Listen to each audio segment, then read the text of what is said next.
News 18 की social media broadcast में आप सभी लोगों का इस्तकबाल है। मैं हूं बिलाल बाली। आज के दिन में दो असेंबली इंतखाबात जो है महाराष्ट्र और झारखंड के, उनके नताइज जो सामने आ रहे हैं और फाइनल स्टेजेस पर जो है इस वक्त जो काउंटिंग का सिलसिला जारी है। 1 जनवरी महाराष्ट्र में हम देखेंगे तो वहां पर जो एनडीए की सरकार है वो बनती हुई दिखाई दे रही है और झारखंड में इंडिया अलायंस की सरकार बनती हुई नजर आ रही है। तो हमारे साथ रिएक्शन जो है कांग्रेस पार्टी के सीनियर लीडर है एडवोकेट फिरोज अहमद खान साहब है, उनसे बात करेंगे। वो कांग्रेस पार्टी को रिप्रेजेंट करते हैं। सर, महाराष्ट्र में बहुत बड़े बड़े दावे चले, अगाड़ी जो गठबंधन बना, लेकिन इस वक्त दिख रहा है कि बीजेपी ने यहाँ पर एनडीए की हुकूमत को बनाने के लिए जो है पिक्चर क्लियर हो रही है। तो आप इसको कैसे देखते हैं? और वहीं पर अब झारखंड में जो है इंडिया अलायंस की सरकार दिख रही है, तो क्या है आपका रिएक्शन और कैसा रद्द अमल है आपकी लीडरशिप में? नहीं, देखिए, जो जमहूरियत में, डेमोक्रेसी में जो लोगों का फैसला होता है वो सर आंखों पे, और हम एक्सेप्ट करते हैं कि महाराष्ट्र में कहीं ना कहीं कोताहियां रह गई किसी तरीके से, इसीलिए कि लोगों ने वोट हमें नहीं दिया और उस पर चिंतन मंथन होगा।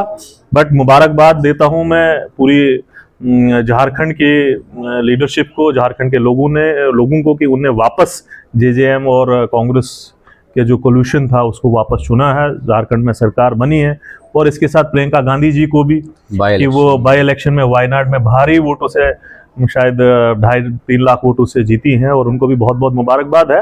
पर जमहूरियत में फैसला तो लोगों का होता है और कांग्रेस को इस पे देखना पड़ेगा कि कहाँ पर कोताही रह गई, किस तरीके से हम लोगों के बीच में नहीं जा पाए, और जो बीजेपी का प्रोपोगंडा है और उसके अलायंस पार्टनर्स का प्रोपोगंडा है वो काम कर गया। आप खुद, हमने देखा कि आप महाराष्ट्र में कैंपेन के दौरान वहां पर शामिल थे, तो आपको क्या लगा कि जमीनी सतह पर जो अवाम के इश्यूज थे क्या थे और किस तरीके से आप लोगों ने अपने हक में वोट मांगा? और जो आज दिख रहा है कि लोगों ने आप पर ज्यादा भरोसा नहीं जताया, उन्होंने एनडीए हुकूमत पर जो है अपना एतमाद नहीं, अभी तो ये बहुत जल्दी है इस चीज पर देखना कि एक्चुअली क्या हुआ है, क्योंकि आप देखते हैं कि कहीं कहीं पर मार्जिन बहुत सिंपल रहा जाता है, बहुत कम मार्जिन रहा जाता है। और आप देखेंगे महाराष्ट्र में एक तरफ नहीं, दोनों तरफ एक 3-3, 4-4 पार्टीज मिल के वहां पर चुनाव इस बार लड़ी हैं। तो कोई आइडियोलॉजिकल ऐसा कोई बड़ा लड़ाई तो थी नहीं वहां पर। बट माइनॉरिटी देखने की जरूरत होगी कांग्रेस पार्टी और इसके अलायंस पार्टनर्स को कि क्या वजह रह पाई कि हम वहां पर अभी जो दिख रहा है कि हम सरकार नहीं बना रहे हैं। तो इस पर तो चिंतन करने की जरूरत है। बट मुझे लगता है कि it's too early to say something, but we need to introspect. हमको देखना पड़ेगा कि कहां पर कमी रह गई।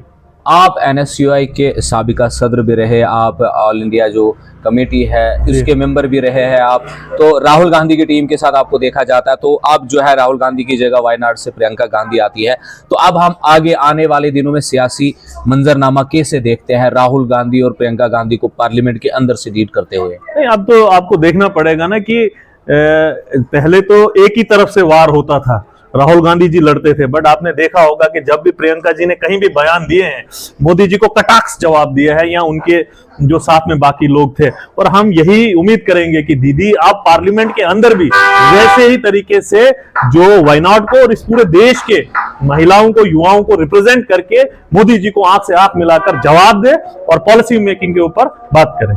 तो आपको क्या लगता है कि आने वाले दिनों में प्रियंका गांधी जो है, राहुल गांधी वो किस तरह लीड करेंगे? और सबसे बड़ी बात जो है कांग्रेस को इस वक्त पार्लियामेंट इलेक्शन के बाद एक चेक, मतलब कहेंगे हम कि एक बड़ा महाराष्ट्र स्टेट जाता है, तो किस तरीके से आगे की रणनीति होगी आपके इलाकों में ताकि कांग्रेस को मजबूत कर सके? मेरा सिंपल मानना है कि इलेक्ट्रल पॉलिटिक्स में आपको लोगों के बीच में जाना है, उनकी नब्ज पकड़नी है और काम करना है। और जहां आप हारते हैं तो आपको देखना पड़ेगा कि वजूहात क्या रहे, हम लोगों के साथ क्यों नहीं कनेक्ट कर पाए, और उसी तरीके से बड़ी सी चीजें होती है। मैंने बोला महाराष्ट्र में हम कितनी सीटों पे लड़ रहे थे और कितनों पे जीते, ये देखना भी जरूरी है, क्योंकि वहां पर एक नहीं 3-3, 4-4 अलायंस पार्टनर्स थे।